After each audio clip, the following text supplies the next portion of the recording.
Here behind me is the Zeekr 7X, and that might be the best car I've tested this year. Or is it? We're gonna find out together. My name is Peter, and here with the Zeekr 7X, we're gonna do a little outside tour to start with. Obviously, it is a styling talking point. It's very smooth and very sleek. Very interesting, maybe not, but it is a bit understated muscle power. I quite like it. Let me know in the comments below if you guys like the design here too. Now size-wise, we're looking at just under 4.80 m. And if you've seen previous reviews of mine, you know that that is a size that I really like. And my own Xpeng G6 is the same size, Tesla Model Y, that kind of car, you gotta think. And it's a size that gives you all the benefits on the inside of a lot of space, a lot of room to breathe, a lot of big luggage capacity. But on the outside, you still have a vehicle that you can park in a parking garage with relative ease, that you can still drive through a city center with relative ease. So you don't get the size penalty on the outside too much. So it's a pretty good sweet spot in terms of size of vehicle that pretty much allows you to do 95% of everything that you're normally doing. So that means going to the tip, taking your kids to swimming, but also taking it on a summer holiday. And you can see it here on the side especially because the wheelbase, so that's the space between the wheels that allows for a lot of interior space, is 2.90 m. So that's nice and big and really gives you that volume on the inside that you really want from a vehicle like this. Because this is typically a vehicle that you're going to drive with your whole family. Now, in many ways, this car starts where my Xpeng G6 ends. So it is a high-end premium car with a lot of tech inside and a lot of luxury. And its main party piece is here.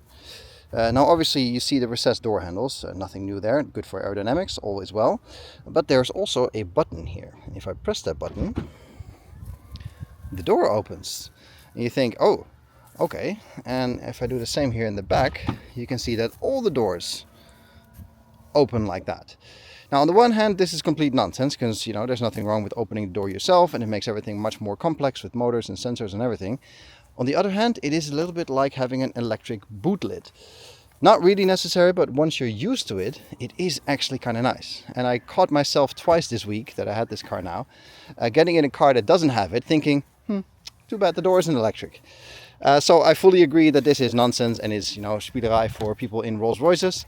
But it is also kind of nice. It is to be said. We are sitting on 21-inch rims here in this privileged version with the nice red Zeekr brake calipers there. Air suspension and all the toys in this press model, of course, which makes the price, I wouldn't say eye-watering, but let's say interesting. But yeah, you do get a lot of car for it with a big battery and 400 kilowatts of power. So there's quite a lot to see. Here on the outside, I think it's a good looking car. Like I said, understated muscle, which I think is a good look. But we're gonna see inside if that's the same story there. And of course, we're gonna go for a drive to see how it holds up. All right, here in the front of the 7X, there is a lot of good news. We got to start with the minimalistic design theme in general, which is something from all modern Chinese EVs especially. But in this particular case, it is very well done. It is a complete sea of blackness in here though, so it's black with black and more black. Also in the back it is even blacker. So it is very dark in here, especially at night. Thankfully we have a full panoramic roof. And interestingly, they haven't gone for a tinted glass, but a normal, it looks like a normal painted glass with a cover. So you can still shade it off if you're in traffic, for example, and it's sunny out, that you don't sit here roasting. So that is a necessity with an interior this black. I have to say though, it looks very nice and it feels very nice too. All the materials, everything you touch feels high quality, everything feels well put together. So that is really, really nice. There are some interesting aspects though, so let's walk through it together. We start here at the door. Lots of blackness again, but nice materials. Everything you touch feels premium. So again, very good. But there is a slab of piano black around the window switches, so that is a questionable decision. And there is no button for the mirror control. That has to be done in the screen and with the buttons on the steering wheel. So that is unfortunate and also not necessary. If you've seen previous reviews, you know how I feel about the lack of a mirror control button. There is a button for the door though. You saw it on the outside. The doors open automatically, which again is a bit of a gimmick, but I have to say you get used to it very quickly, that you leave the door open, you get in and you touch the brake pedal and the door closes for you. So it's still quite a gimmick, but it is kind of nice, I have to say. The door does have an interesting trick up its sleeve. There is a little storage pouch down here. I'm not really sure what it's for. The only thing that I could come up with is sunglasses, because they fit, albeit in a squeeze. But because it's a squeeze, they don't rattle about. So I suppose that's a good thing. Personally, I am somebody who drives with sunglasses pretty much all the time. So I have driving sunglasses permanently in my car. So in my own car, I have them in the central armrest. But if I had this car, I would definitely put them there, because it's a nice place. It's out of the way, and you won't lose them, and they're always there.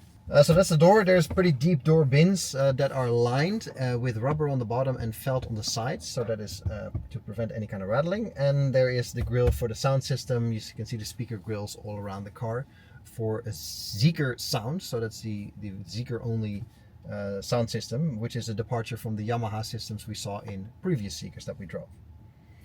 The steering wheel is a bit of a squircle with round sides and flat top and bottom. But all around it feels nice in the hand, it's nice and chunky, and it's easy to maneuver with on roundabouts and also with one-handed operation. On the steering wheel, glossy buttons, not a fan, but nice two scroll wheels and two clicky arrow buttons on the side and a bunch of hotkeys. So that is great. We got voice control, camera, menu, and a programmable button. With limited options, I have to say, that you can set in the menu. There's another one on the center. And the scroll wheels and the clicky button are just a nice way to interact with your screens and to get through menus. The screen, the driver's display, is excellent, by the way. High quality, big contrast, good colors. It has the correct color car and spec car on the screen. Just all the things you want. All those boxes are ticked. So that is really, really nice, especially because in combination with the head-up display, the excellent head-up display, it is such a joy to drive. This head-up display is very special because it shows, for example, the traffic situation around you from all the cameras. It shows dynamic navigation, like everything you want, it to the point where it's even a bit overwhelming sometimes. There's so much information on it. But of course you can set that to your own preferences.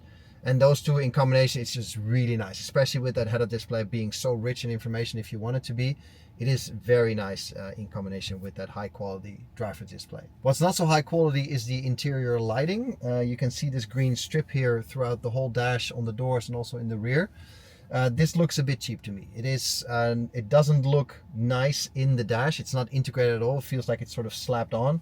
And there's a bit of a pattern in it that also makes it look like sort of secondhand Christmas decoration. I don't really like it. I think they should have taken care of it a bit better, that it looks a bit more refined. Because the whole car has sort of an elegant stance about it on the outside and here on the inside, especially in this gray-black color spec. And then this sort of, LED bar through the whole cabin. I don't know. I don't think it looks very nice. And it doesn't really matter what you do with the colors, actually. Speaking of colors, you already saw the central display here. This is fantastic. You can see how fast it is. This is everything and anything you want from a central infotainment screen. I have to say, in general, the Chinese car makers make sure that this is the part of the car that works excellent, which it should, because so much of the car experience is centered around this display and the way you interact with it, that it has to be perfect. The standard is high.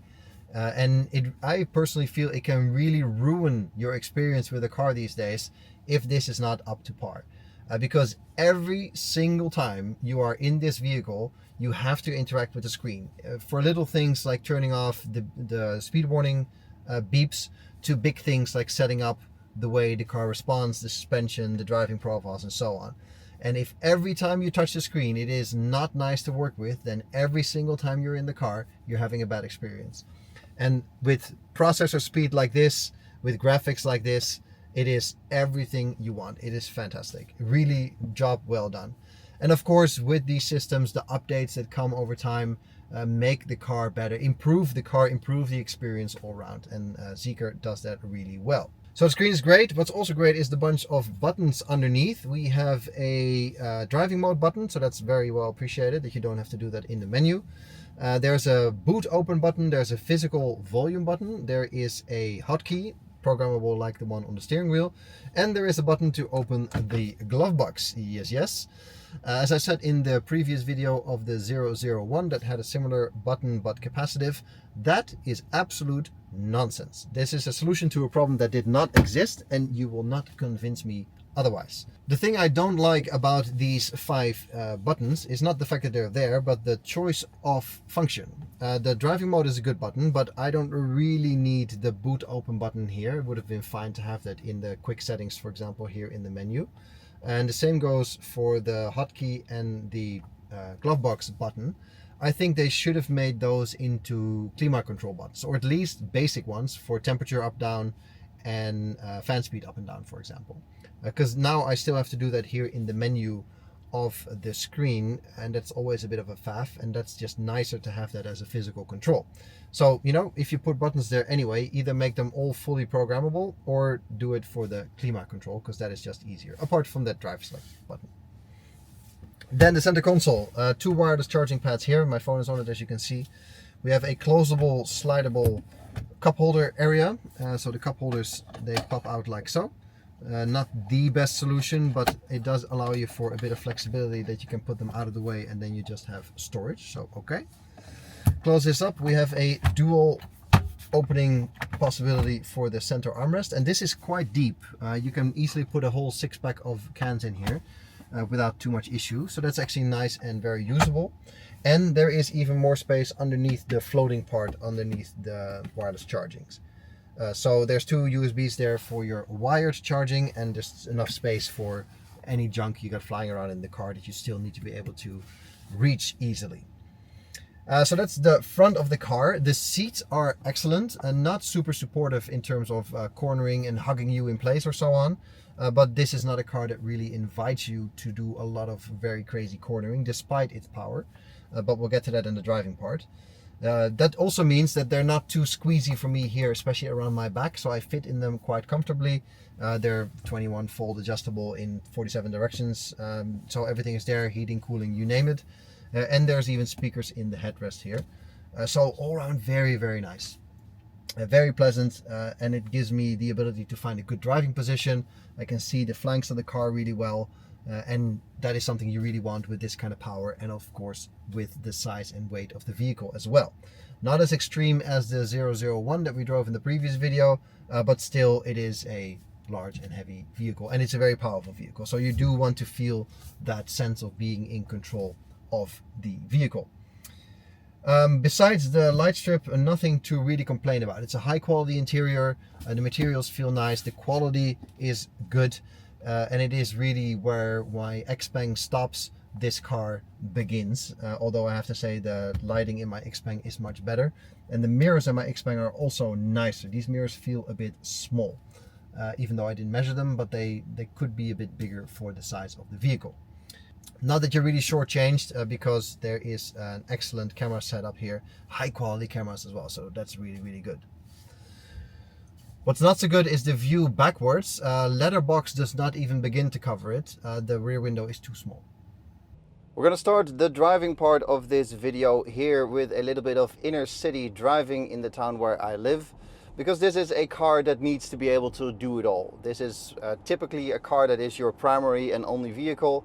So this car needs to be able to take your kids to swimming lessons, drive to grandma, but also go for holiday with the whole family. And 90% of the time, if I look at my own driving behavior, for example, I drive about 150 kilometers a week in and around town. So a car like this needs to be able to manage that. And I'm happy to report it certainly does. Now, this is not a small vehicle by any stretch of the imagination, but it is also not an enormous vehicle like the Mazda CX-80 or the NIO EL8. Vehicles 5 meters and up become cumbersome to handle in city traffic. Not to mention parking structures or under the grocery store or something. It's just cumbersome to have vehicles that size. However, vehicles this size, and I've said that in numerous videos, sort of offer the best of both worlds with all the space on the inside and not the penalty on the outside with a car that you can't park anywhere. And this car is no different. It has everything you want in terms of size in here, but it's still manageable in normal city traffic.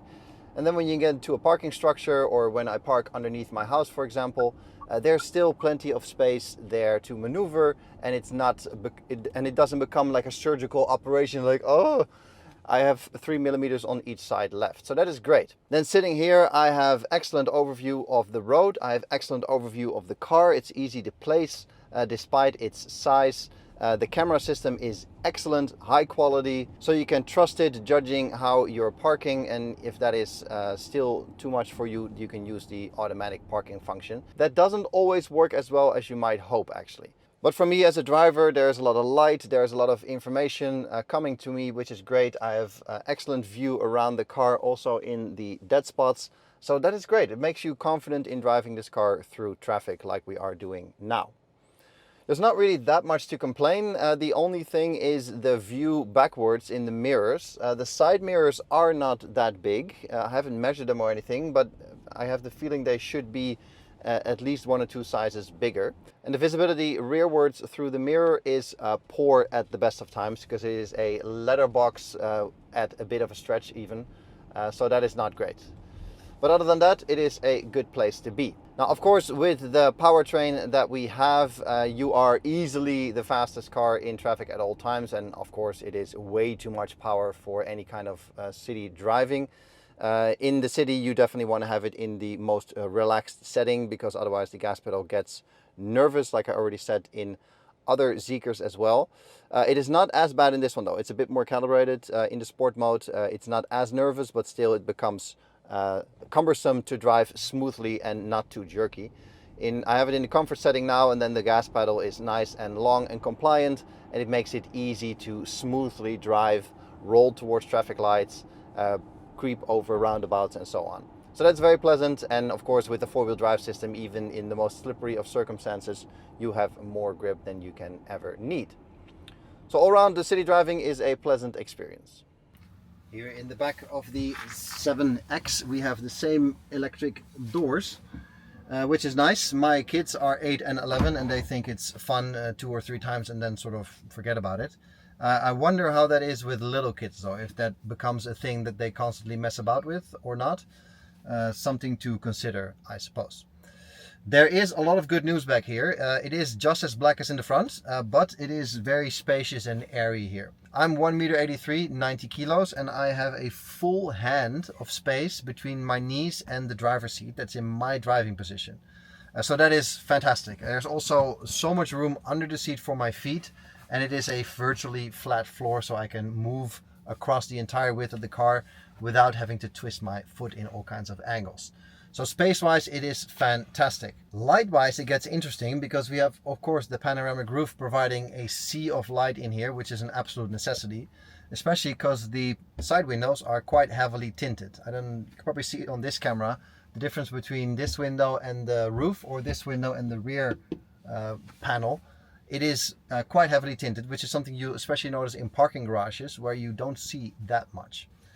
If it's not tinted enough, there's even an additional sunscreen here that comes out if you click the window switch an extra time.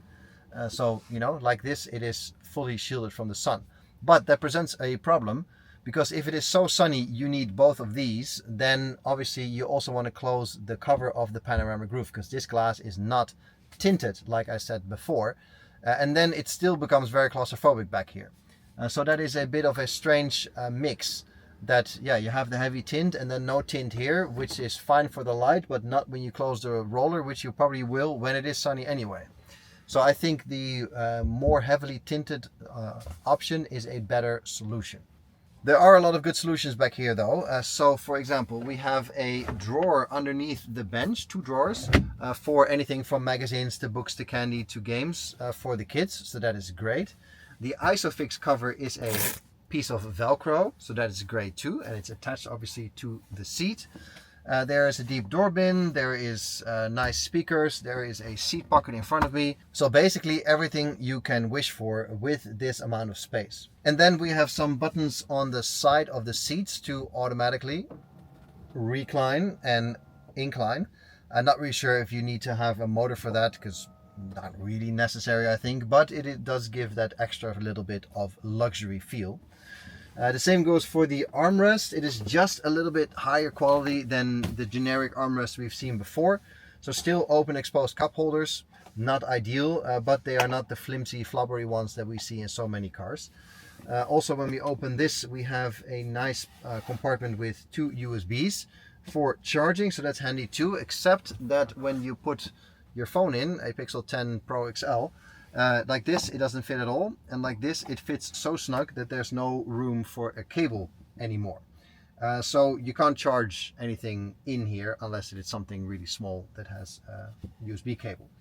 So that is not ideal. It always has to be sort of out here for charging. There is a through loading though for skis, so that is nice and handy. So those are the rear seats. So much space, so much volume back here. It feels really nice. And of course, this car is an excellent family wagon as far as that goes. The only thing I don't like are the piano black on the seat in front of me. The fact that the seat back is hard and that there's piano black around the window switch.